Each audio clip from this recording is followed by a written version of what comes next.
Hi everyone, and we're back with another video where we talk about this week's fixtures and what are we predicting for this week.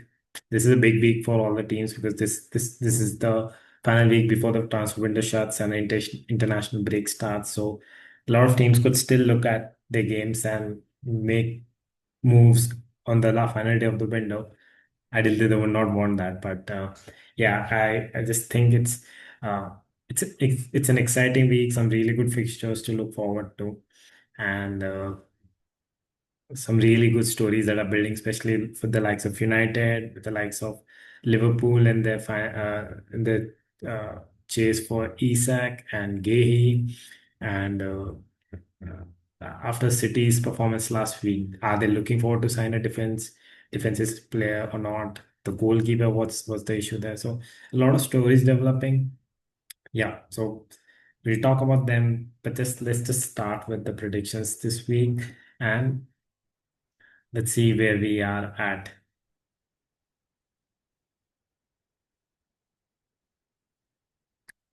So the first game, Chelsea against Fulham, it starts right away. I'm doing this prediction a pretty late, but yeah, before the game starts. I think Chelsea had a really good game against West Ham. I still think without Palmer, it's a bit difficult to uh, creating chances is a bit difficult, and hence I felt that they needed Javi Simons as a 10. Uh, I saw problems with their creativity even when in the later half of the season, Palmer was not really getting them the goals, and Jackson was injured, Madueke was injured. So creativity had been an issue for them. They've been really sound on some of the other departments, but getting goals will be tough. Having said that, they scored five against West Ham, although through corners, and West Ham looked really poor, but they got the goals. João Pedro looks good. I just think he'll be very important alongside Palmer in getting them those goals. Garnacho signed for them, and I'll be honest, I'm not really happy with that signing. I loved him as a Manchester United player. I know his attitude was poor, but I have said it in another video. I just think it's a lot wrong with United at this point, and a 21-year-old, probably one of our best players in the last 2 3 seasons, alongside the likes of Bruno Fernandes and others. He could have stayed and we could have had a different story. But all the best to him, and I think he'll probably shine. But he'll not play this game, so we'll probably talk about him more once the window shuts and we'll have enough time to talk about the teams. For this game, they've got Fulham. Fulham played really good football against United, and I just expect them to play a similar kind of football where they learn about the game or the team within the game as well. I think Marco Silva will prepare for Chelsea, but I still think he's good enough to make changes within the game as well. And I was really impressed with them in that game. Having said that, I don't. I see a problem with them scoring goals. They got the 96th minute winner against Brighton. Uh, they didn't look like scoring a lot of goals. They had few chances from the set pieces, but I don't remember a lot of chances from open play that they had. They did get the goal through Emil Smith Rowe, but two goals, one in the 96th minute and one against United. It just feels like there's a lack of goals within them, and that could well be a problem for them this season. But yeah, it will be a good match to look at. Chelsea will come out strong with the confidence that they have. They made new signings, so let's just see how this game goes out. I will probably go for Chelsea 2-0. I think they'll get the goals with Pedro starting. Palmer is out in unfit. He's still unfit and will be key if he's out for a long time. But I just feel at this point against Fulham, they have enough to go and get the win against Fulham. I'm going to go 2-0. I don't see a lot of goals from Fulham, but I definitely see Chelsea getting the goals like they did against West Ham, either through corners or to João Pedro developing something. So I'll go 2-0 Chelsea. Then the next game is United against Burnley. I already made a pre-match video on this, but I just feel this is a must-win for Amorim, and every game should be a must-win given how bad we were last season. But you cannot lose to Grimsby Down and do not have a reaction from the team, the players, the manager. And I just think they'll have to come up with a reaction. It'll have to be a strong game, not just a or one error deflected corner or something. I just think United need to go out and get the win in this game and look convincing, get the goals from the attacking side of players, and they'll have to be sound this throughout.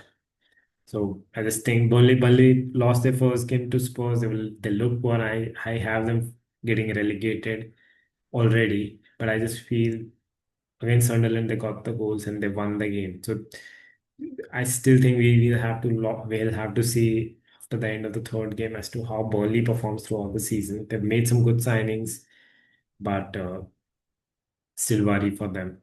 But United have to go win this game. I think we have already talked about United a lot in other videos. So I'm expecting United to win this game, but I still think they have issues in their midfield, and pretty much every team should fancy getting a goal against them. So I'll go 2-1 United. United should win this game. Uh, it'll be disastrous if they drop points or they lose this game, but I don't think that will happen after the game they had against Grimsby Town. So yeah, this is my expectation for the that game.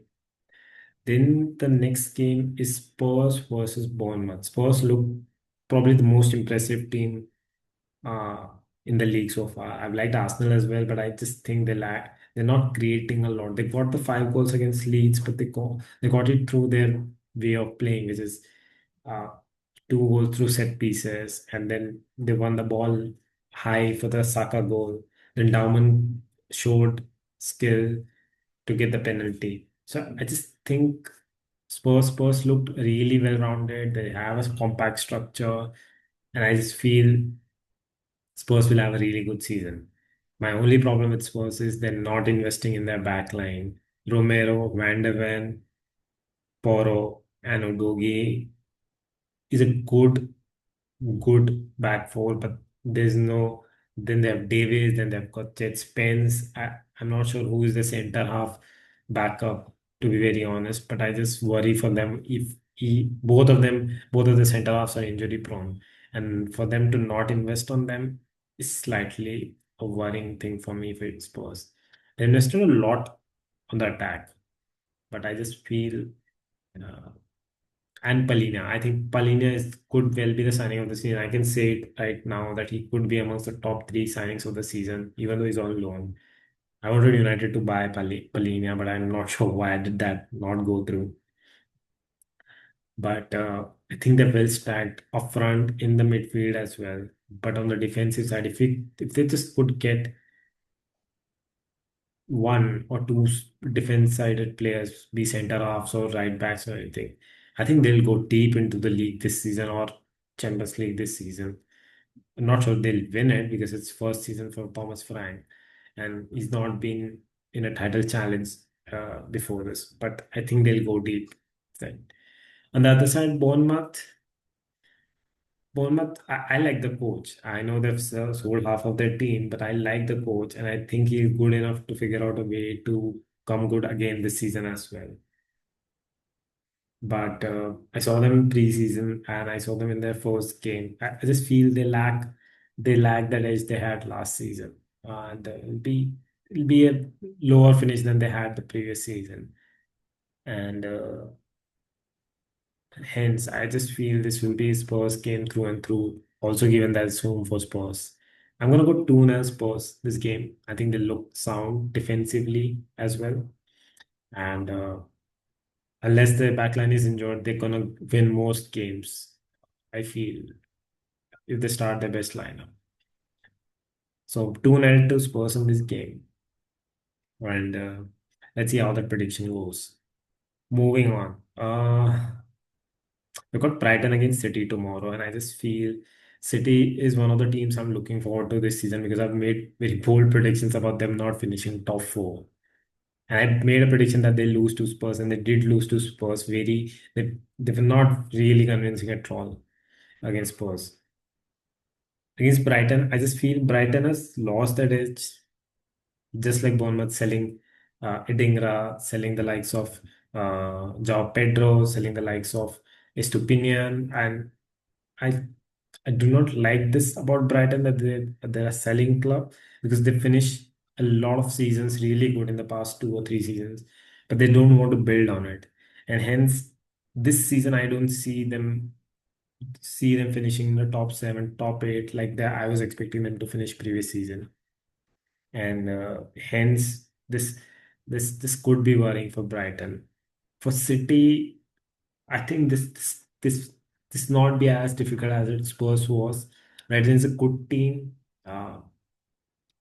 Ursula is a good manager, what I saw him last season, but I just think he does not have the player this season to go and have an impact like he was having last season. I think I'll go 1-2 to City. I think City will win this game.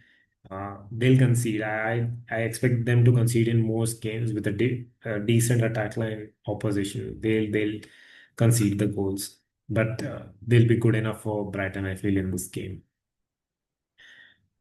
Having said that, let's move to the game of the week, which is Liverpool versus Arsenal. And I just think this is important even with the transfer activity. It's at home for Liverpool. I think Arsenal is gonna play exactly the way played against United. They're gonna go sit deep, they're gonna get the goal through a set piece or through in transition, and then they're gonna back their defenders and their midfield to finish the game strongly. And I just think this is going to be that kind of a game.